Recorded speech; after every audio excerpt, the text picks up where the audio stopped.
una crucifixión? ¿Qué clase de criminales eran crucificados?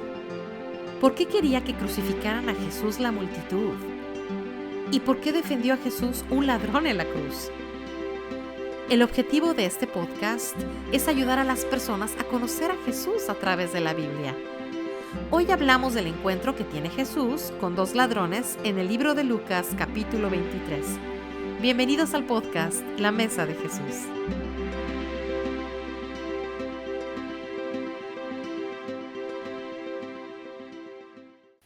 Bienvenidos a todos a La Mesa de Jesús. Estoy aquí con el doctor Nicolás Venditti. Yo me llamo Elliot Reina y este es el 12º episodio, otro número bien bíblico. Hemos estado teniendo tantas conversaciones increíbles. Yo las he disfrutado mucho. Ha sido bendición para mi vida. La hemos disfrutado mucho. Y pues viendo el ministerio de Jesús, ¿no? Porque el ministerio de Jesús en sí es personas. No es tanto, yo creo, cosas que hizo, sino las personas con las que él pudo ministrar y ver diferentes encuentros uno por uno específicos ha sido increíble. Y bueno, hoy ya llegamos a un momento muy clave, diría yo creo el más clave. Ya llegamos aquí al clímax de todo lo que ha llevado a este momento aquí cuando Jesús llega a la cruz y el propósito por el cual vino aquí y vino a la tierra. Y vamos a ver un encuentro que tuvo con dos ladrones, pero bueno, estoy emocionado por eso, pero empecemos con eso, con crucifixión. ¿Qué significaba eso? ¿Qué era una crucifixión, Doc? Pues mira, en realidad hay muchas veces que se ha pensado o se piensa en ciertos círculos, aún en iglesias, se piensa que la crucifixión fue un invento de los romanos, ¿verdad? Que fueron los romanos los primeros para crucificar a alguien. Sí, muchos lo piensan, ¿verdad? Y creo porque en realidad la persona en toda la historia más reconocida, más famosa, para decirlo de una manera, es Jesucristo en cuanto a lo que es la crucifixión. Y por eso creo que las personas, o muchas personas, piensan que fueron los romanos que inventaron la crucifixión, pero no es así. En realidad hay escritos a través de los siglos antes que Jesucristo fue crucificado, por ejemplo en la época de Alejandro el Magno, ¿verdad? Que son aproximadamente 3 siglos antes del nacimiento de Jesucristo. Alejandro el Magno, ¿verdad? Usó la crucifixión, ¿verdad? Para crucificar a muchos de sus enemigos. Pero se piensa, por lo menos en cuanto a los estudios y muchos eruditos, que fueron los persas, lo que hoy sería el pueblo de Irán, que fueron los primeros que usaron la crucifixión como un instrumento de muerte, pero no siempre de muerte tampoco, ¿verdad? Porque una de las cosas muy importantes para entender que habían diferentes maneras de crucificar. Claro, nosotros conocemos generalmente lo que nos enseñan las películas o las fotos que hemos visto o muchos de los cuadros de pintores, ¿verdad? Pero también se le llamaba crucifixión, tenían, vamos a decir, una pared de madera en lo cual alguien posiblemente, si no fueron crucificados, fueron atados, ¿verdad? Con cordón o sogas, en realidad, con sogas. Y entonces no siempre le mataban, sino era para enseñar un ejemplo o avergonzar a alguien. Y entonces hay una gran variedad y es, por lo menos para mí, ha sido fascinante en nosotros preparar este material, ¿verdad? Y ver cómo la crucifixión conllevaba tantas culturas y en realidad fue siglos antes a Jesucristo, ¿verdad? Lo que era la crucifixión. Generalmente siempre era para personas rebeldes contra los gobiernos o que un dictador, para decirlo, quería mostrar que él era más poderoso, vamos a decir, que una persona o un pueblo, etcétera. Lo usaban también como ejemplo, que fue lo que pasó en cuanto a Jesucristo, ¿verdad? Y lo que vamos a mirar hoy. Eso interesante. Yo siempre pensé que fueron los romanos Yo creo que, como dices tú, Sí, porque son los más famosos, a lo mejor lo perfeccionaron, lo hicieron sí. más, este, más intenso, pero los persas que eran como, ¿cuántos siglos? ¿5 siglos antes de Jesús? ¿6 siglos por Cinco, ahí? 6 siglos antes, ¿verdad? De Wow, Jesucristo. Entonces, ya llevaba rato es esto. importante, sí, seguro. Entonces llevaba siglos. Estamos hablando de 500, 600 años. Antes, en la India también se sabe que usaban la crucifixión antes y otros países, ¿verdad? Wow. Durante la época. Pero los más famosos, por ejemplo, Alejandro el Magno, ¿verdad? Y Ujú. otros, personas que uno conoce por lo menos de fama, que tienen mucha fama, usaban, aparte de muchos de los césares. Y es curioso notar también que la primera vez que contra los cristianos también se usaba lo que era la crucifixión, y Nerón fue el primero que hizo eso, ¿verdad? Oh, wow. Y claro, los judíos, muchos de los judíos que eran rebeldes contra la ley romana, todo lo demás, también ellos eran crucificados. Es Entonces, cierto. era una manera muy drástica, para decirlo de para que nuestra audiencia pueda entender de una manera muy drástica de enseñar que, mira, nosotros en realidad tenemos el poder, Ujú. ¿verdad? Como un ejemplo. Era para humillación y sí. Totalmente, Y los romanos totalmente. sí los mataban. Yo sé que la tradición cristiana dice que Pedro también fue crucificado al revés y exacto, aún después de Sí, Cristo siguió siendo algo muy sí. preeminente.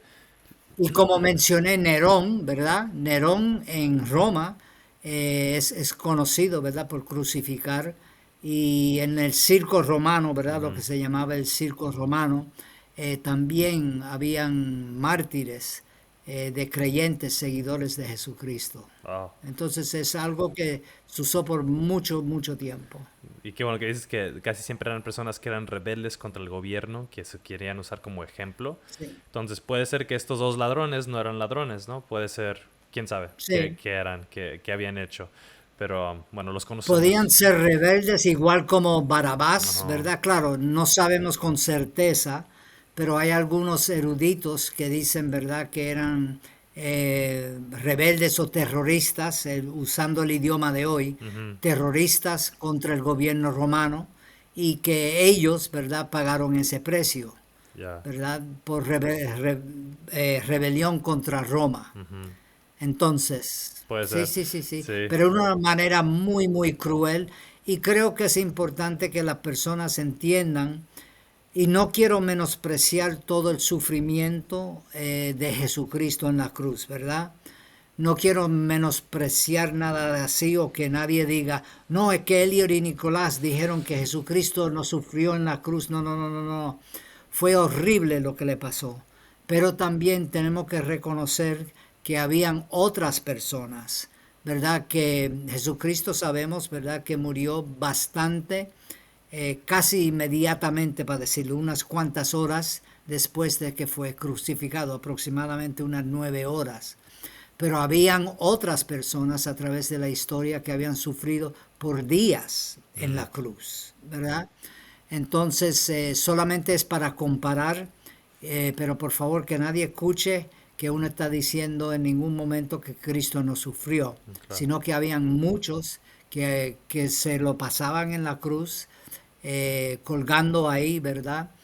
Por varios días. Wow. Entonces, otra vez fue una manera muy, muy, muy cruel. Claro. Y obviamente Jesús lo azotaron antes y todo, no fue porque no aguantó, pero claro, yo crecí de niño siempre viendo películas como La Pasión de Cristo, de Mel Gibson y todo eso, y donde el enfoque siempre era lo que él sufrió físicamente. Y obviamente no diciendo que no es importante lo que pasó, el Claro, sufrimiento físico, pero no era el punto principal. Más allá de eso, detrás de la cortina, por así decirlo, había el sí, punto principal, el enfoque de lo que estaba pasando era que él tomó nuestros pecados, de que Él estaba tomando nuestro lugar en la cruz para traer redención, perdón de exactamente, pecados a la humanidad, ¿no? Y después, últimamente, vencer la muerte y resucitar, ¿verdad? Como sabemos. Entonces, exactamente. manteniendo eso en mente también nos ayuda, porque esto es parte central de nuestra fe, ¿no? Como en la cruz y viéndolo Correcto. de ese punto de vista. Sí, sí, es exactamente. Y no solamente es lo que uno ve físicamente, sino, como dijiste tú, ¿verdad? Lo que está detrás de la cortina. El propósito de Dios. Y claro, no tenemos tiempo para mirar un análisis desde la Biblia, pero sabemos que desde Génesis capítulo 3 cuando al nada más Adán y Eva rebelarse contra Dios, Dios puso en orden el plan, ¿verdad? Cuando dijo que el Mesías iba a nacer en Génesis 3:15, donde notamos que de la simiente de la mujer iba a pisar la cabeza, ¿verdad? De Satanás, de Ujú. la serpiente. Y es la victoria, porque como el Pablo, el autor, digo, el apóstol Pablo nos dice, ¿verdad? Oh muerte, ¿dónde está tu victoria? ¿Dónde está tu aguijón? ¿Verdad? Ujú. Porque sí, Cristo murió, lo sabemos, entendemos eso. La Biblia es muy clara que Él murió, pero la última palabra no fue de la muerte, Ujú. sino Él venció a la muerte. Así es. Entonces nosotros como creyente miramos, ¿verdad?, a la cruz como una señal de sí muerte, pero también de Ujú. victoria, porque la cruz está vacía. Ujú. La cruz está vacía. Y al estar vacía, es exactamente lo que tú acabas de decir. Creemos en la redención total de la humanidad. Y es curioso notar también que el profeta Isaías, ¿verdad? Cuando miramos a Isaías capítulo 53, cuando nos habla del siervo sufriente y leemos eso, uno dice, wow, ¿cómo puede ser siglos antes, ¿verdad? En la predicción de que nos Ujú. habla tan claramente de la muerte La de Jesús, profecía. ¿verdad? Ujú.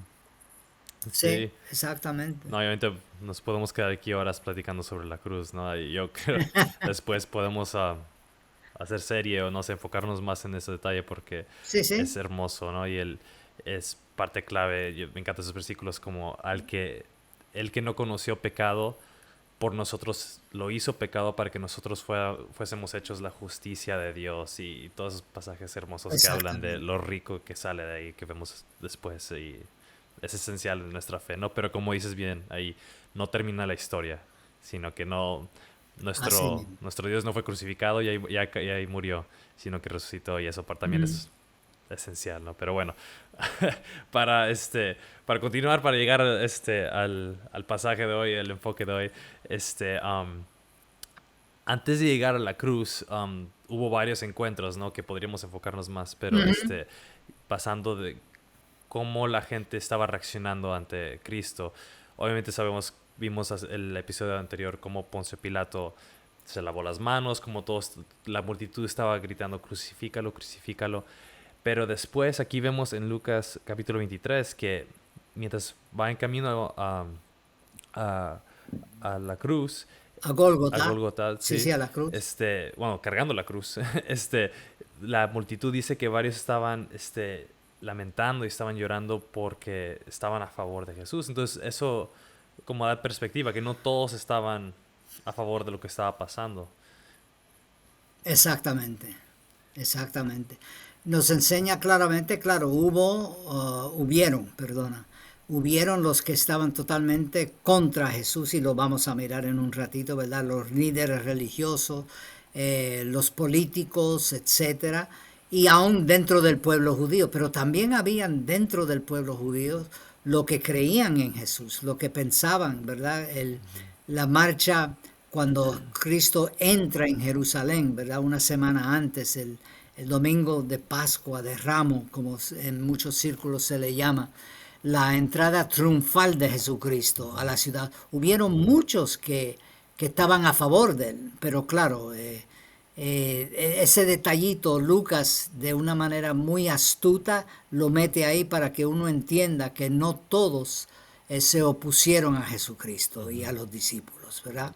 Pero otra vez sabemos lo que significa uno decir o estar a favor a Jesús de una manera muy a favor de él, porque eso podía causar, no nos olvidemos que Jesús fue considerado como un traicionero, ¿verdad? Como alguien que traicionó no solamente a Roma, pero que traicionó también a la nación de Israel, etcétera. Ujú. Entonces, si uno salía muy a favor, cuidado, pero ese detallito Lucas nos deja saber un poquito, mira, no todo Ujú. el mundo estaba contra Jesús. Ujú.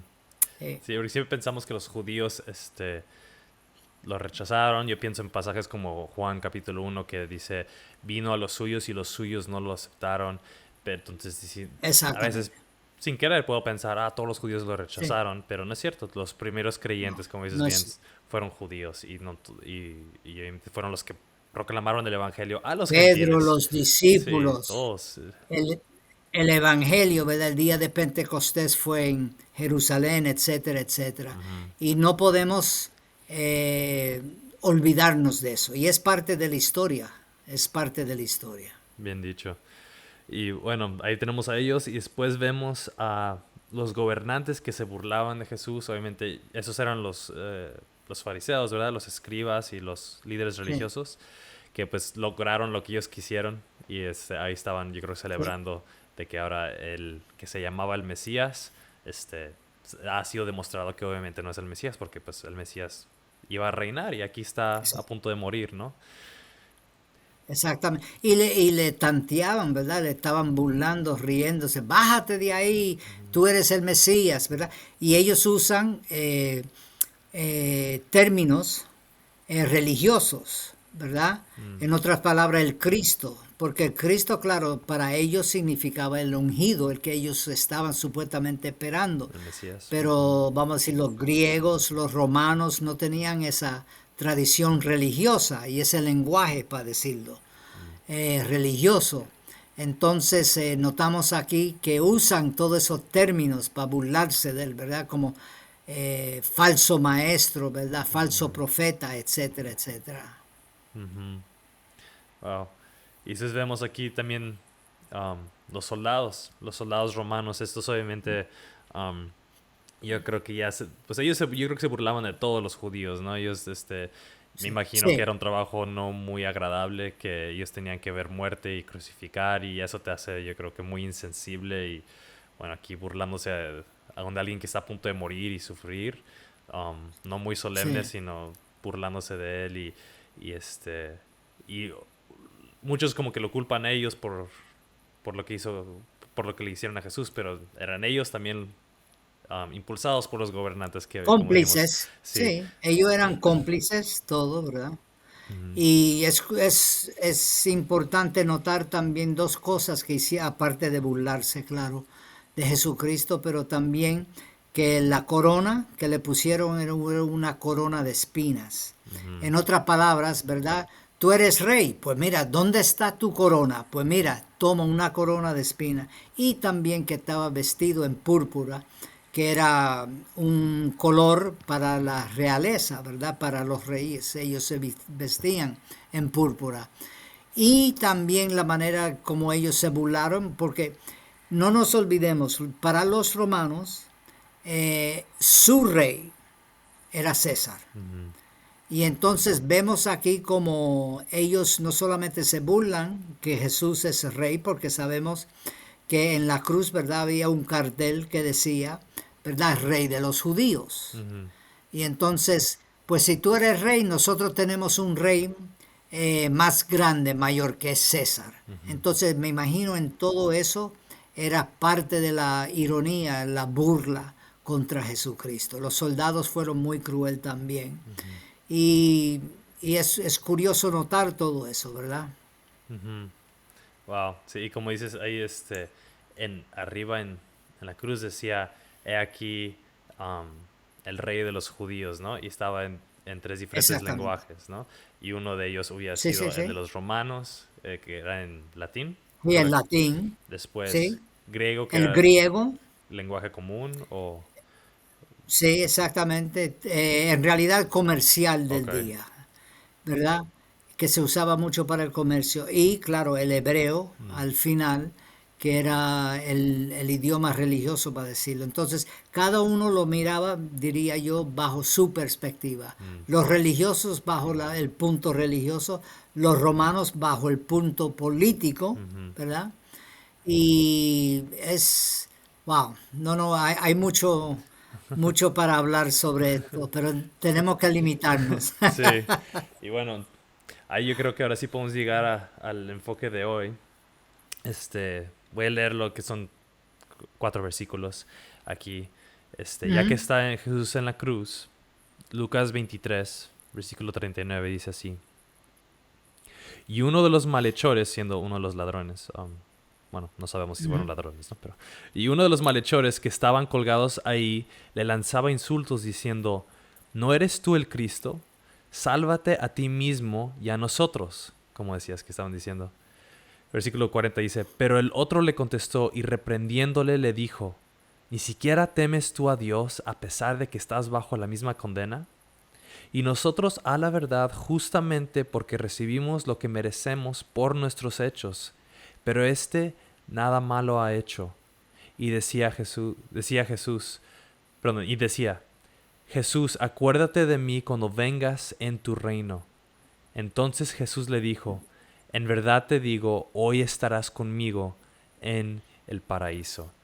Y aquí vemos a 2 últimas personas, igual, uno burlándose como los soldados romanos y los gobernantes, diciendo, a ver, si eres rey, si eres el Mesías, pues esa es tu oportunidad, demuestra que tienes autoridad ahorita, demuestra tu poder y sálvate y a nosotros.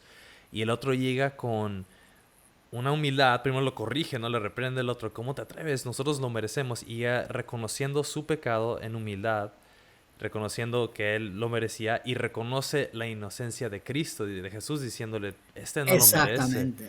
Eso, wow, es increíble. Es fascinante ver, ¿verdad?, como la actitud de los dos, y es lo que estamos viendo nosotros, por ejemplo, en esta serie, ¿verdad?, que hemos dicho, un encuentro con Jesús, la reacción de tantas personas hacia la persona y la obra de Jesucristo.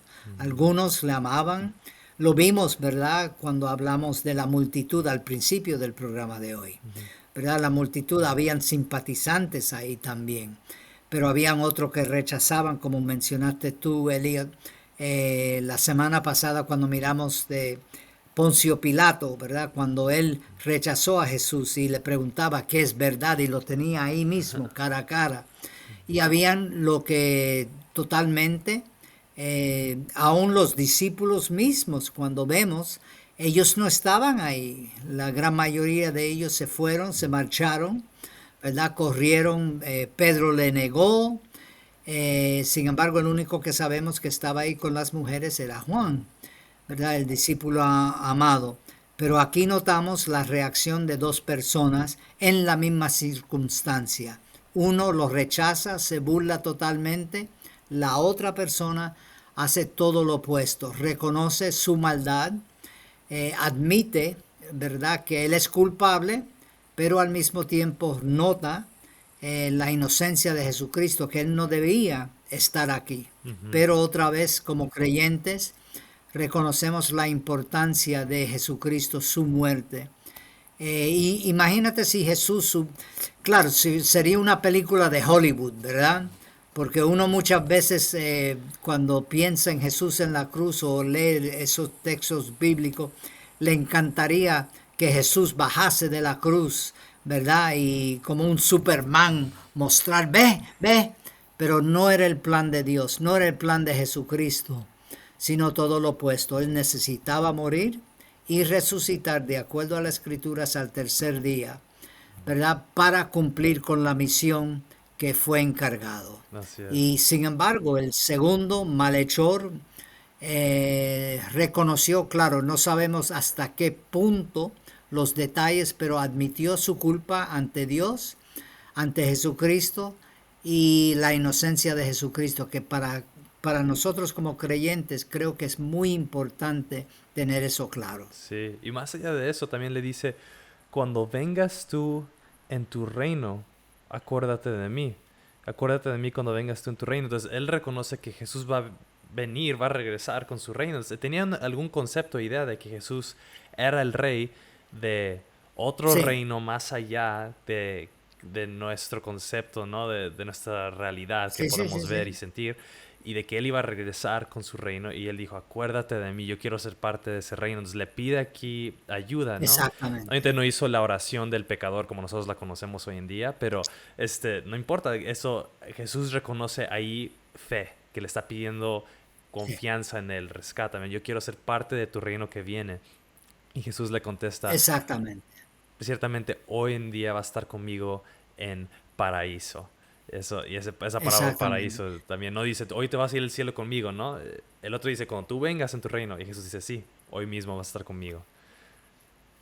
Y es curioso porque la palabra paraíso que se usa ahí en el texto bíblico, ¿verdad? Es una palabra que viene del persa, no es una palabra hebrea, no es una palabra tampoco griega, ¿verdad? Sino de los persas. Y en realidad lo que significaba era como un jardín, un lugar de protección, Wow. también un lugar de descanso, ¿verdad? Entonces cuando habla de paraíso ahí, está hablando ese concepto, ¿verdad? Y claro, no tenemos tiempo para mirar todo eso, pero otra vez hacemos referencia bíblica para entender que es un regreso al paraíso que inicialmente Dios había hecho para el ser humano, ¿verdad? Lo que se llama el jardín de Edén, y que en Apocalipsis capítulo 21 y 22, ¿verdad? El nuevo cielo, la nueva tierra, ¿verdad? Lo que Dios tiene para las personas que creen en Jesucristo. Y eso puede ser otro programa Sí, también, de verdad que sí. no, está riquísimo, pero wow, como dices tú, el paraíso, vas a estar conmigo en el jardín del rey, en el jardín, obviamente el jardín del Edén, ¿no? Exactamente, Cuando la creación está restaurada y todo. Oh, wow, exactamente. me encanta. Y bueno, para mí también lo hermoso es de que nunca es demasiado tarde, ¿no? O sea, no, que, no le dijo Jesús en este momento, no, tú ya tuviste tu oportunidad, no, y ahora sí quieres, y ahora que estás a punto de morir, no, ahora no, sino que en ese momento le muestra aún misericordia, amor y gracia, que Sí, es esencial del carácter de Dios. Hasta el último momento de Jesús, Él sí, está ahí. Nunca es demasiado tarde para venir a sus pies y hallar gracia y misericordia. exactamente. Bueno, asombroso. Lo dejamos Yo ahí. creo que sí. Siempre, como siempre. Mucho más que no alcanzamos a tocar, pero gracias, Doc. Yo creo que fue una bendición. Y aún ver todo Igualmente, Elliot. lo de la crucifixión y todo lo que conllevó a ese momento también, yo creo que fue clave. Entonces, gracias y gracias a todos ustedes por unirse con nosotros. Acuérdense, si quieren alguna pregunta, sugerencia, opinión, nos pueden mandar un correo a la mesa de Jesús podcast @gmail.com, y estamos aquí para servirles. Nos vemos aquí entonces el próximo episodio. Muchas gracias, Elliot. Adiós. Bendiciones a todos. Gracias por escuchar el podcast La Mesa de Jesús. Nuestra oración es que estas conversaciones sean una bendición para cualquiera que busque saber quién es Jesús y para aquellos que buscan conocerlo aún más.